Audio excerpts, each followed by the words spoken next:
What's going on, everybody? This is Jason over at Olsen Motorsports. Today we're going to be showing you a quick video on how to do an oil change on a 2017 BMW M2. As of right now, I already have it set up on the lift, but before I get it up and get it draining, I always like to take the oil filter cap off and just kind of crack loose the oil filter housing. So I'll get that set. Just kind of make that loose. Okay. And now I'm going to go up with it. So now that I have it up, if you're doing any oil changes on a lift or anything, you always want to make sure you're on the safety locks. Just because, you want some extra protection when the car's up in the air. So always make sure you're on the safety locks. Or if you're doing it on the ground, always make sure you use jack stands and wheel chocks. So the car doesn't fall, the car doesn't roll back on you. So we're going to find the drain plug. So, and on a lot of cars, you have all these covers, and we have a cover here, but we actually have a nice cutout just to access the drain plug. So I'm going to pull the pan over and we'll get this draining. Get this in position. All right, and this drain plug is a 17 mil socket, so we're just going to go ahead and get this loose.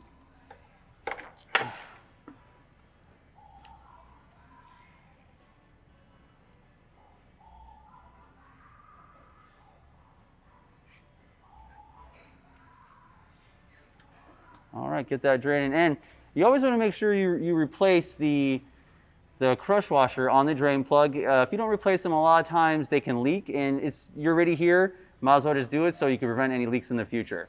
So we'll let this drain, and then we'll take it from there. So while the oil is draining, I always like to just kind of do a quick visual check over of everything. I check the front ends, I check tire pressure, because now it's a good time to do it when the car is up. And I just kind of do a visual of everything. Just making sure the exhaust is okay. I'm looking for anything out of the ordinary that's not supposed to be there. I'm checking bushings, suspension components. Just giving everything a quick visual while the oil is draining.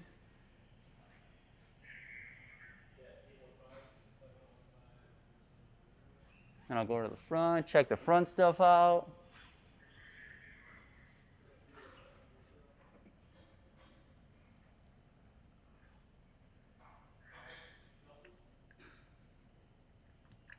So, all right, and then when I get the car further down, I'll shake the front end down and everything. But as of now, since the car is up, I just do a quick visual look over of the underside of the vehicle. All right, now that we've had the oil draining for quite some time, it's time to replace the copper washer. Usually this comes with an oil filter. You might always have to get one separately, but this is the old one. I already put the new one on. So we're just gonna go over here, install the drain plug. I like to start them by hand, just to make sure they're going in right, none's being cross-threaded, and they're going in straight, and get that snug. Then come over, get your torque wrench. Now, you want to torque these down to 25 Newton meters, and then that translates to 18.4 foot-pounds. So, get this going.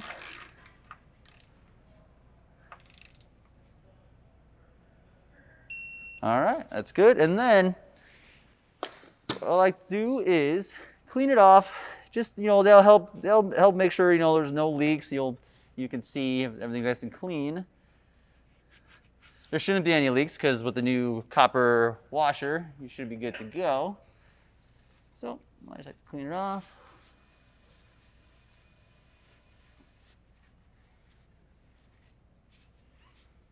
And then for a little added security, I like to put some torque seal on it. Just kind of right between the drain plug and the pan. Put that on there. Okay. And what I also like to do, just for the peace of mind that I have everything good to go, I mark it. I do it right here, and then I go right there. Just so I know that it's tight and we're good to go. And yeah, all right, I'll get it down, and then we'll get the filter out, and we will fill it up. All right, so next it's time for our oil filter, and I apologize for the noise. My coworker over there decided he wants to start cutting some metal during the instructional video, so sorry about that. So, gonna take the filter off.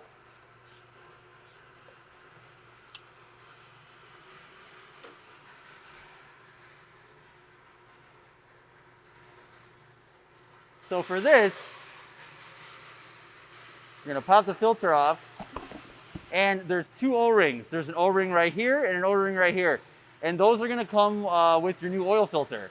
So, and you always wanna make sure you replace both. Because if you don't replace both, it's prone to leaking, and you don't want that mess all over the engine bay. So it's always good to just replace it.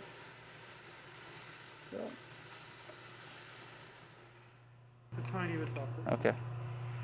So work these O-rings out. Sometimes they're a little stubborn. All right, comes right out. And then you got your new ones. Same place where they were. You just kind of work them in. Get it down into the groove.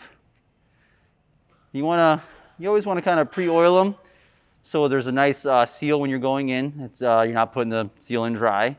Here's the new one. This one's a little tougher. Oh, right in. Pops right in like the same thing. Just want to, put some oil on there. And then get your new filter.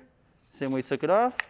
It'll pop right in. Make sure you're good. And then go to reinstall it.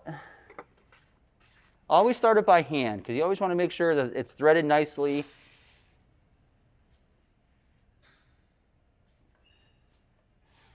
And then we're going to torque this one. We're going to torque this one as well. And it should say right on the cap again. This is 25.5 Newton meters. So we're going to set our torque wrench. First, get our oil filter cap.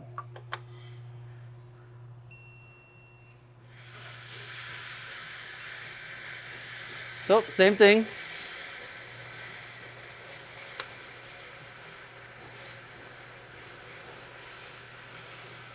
There you go. Okay, and that's good to go. Pop that off. Okay, so now that I have the oil filter replaced and the drain plug in and torqued, it's time to fill the oil. And here at Olsen Motorsports, we like to use manufacturer-specific oil when we do oil changes. So this vehicle calls for 6.90. And what I like to do is I'm going to start at 6 quarts, run it, and then I like to kind of work my way up. I don't want to go and just put in 7 quarts or 6.90 quarts right away, just in case there's an overfill issue. So I like to start low and work my way up. So for this time, we're just going to start with 6 quarts.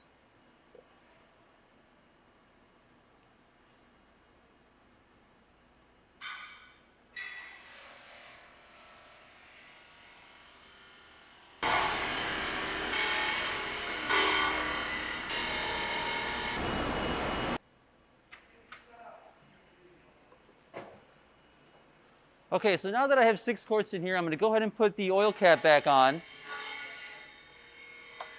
And I'm going to run the vehicle then. And I'm just going to get the oil to operating temperature, and I'm just going to check it with the onboard monitor. So in your display, you're going to want to find the My Vehicle, give this navigation button right here a tap down. You're going to want to find the vehicle status. And then here you're going to have how to measure the engine oil. So give it another tap down, start measurement. And in order to get this measurement, you're going to have to run the vehicle for maybe 15 to 20 minutes so you get an accurate measurement. And what it's doing right now is it's going to 100%. It's just measuring how much oil is in there, so we'll see what's going on. All right, we're at 100%. The engine oil level is okay. We are just at our max line. It's really important to never go over that line. You don't want to overfill your engine. That's why I always like to start with about 6.5 quarts, and then you just kind of slowly work your way up because you want to get it right at that line. Now that we've wrapped up the oil change, you might have to go to your local BMW shop or your local repair shop so they can reset your service light because unfortunately with these newer BMWs, you can't do it yourself, so you would have to go somewhere and they have to hook their computer up and reset it that way for you. But we just kind of gave you the basics on how to get it done, and hopefully that helps you out. And if you have any comments or suggestions, make sure to drop them in the comments below. Also make sure to like the video and subscribe to our YouTube channel, and make sure you check us out on our Instagram at Olsen Motorsports. Thank you.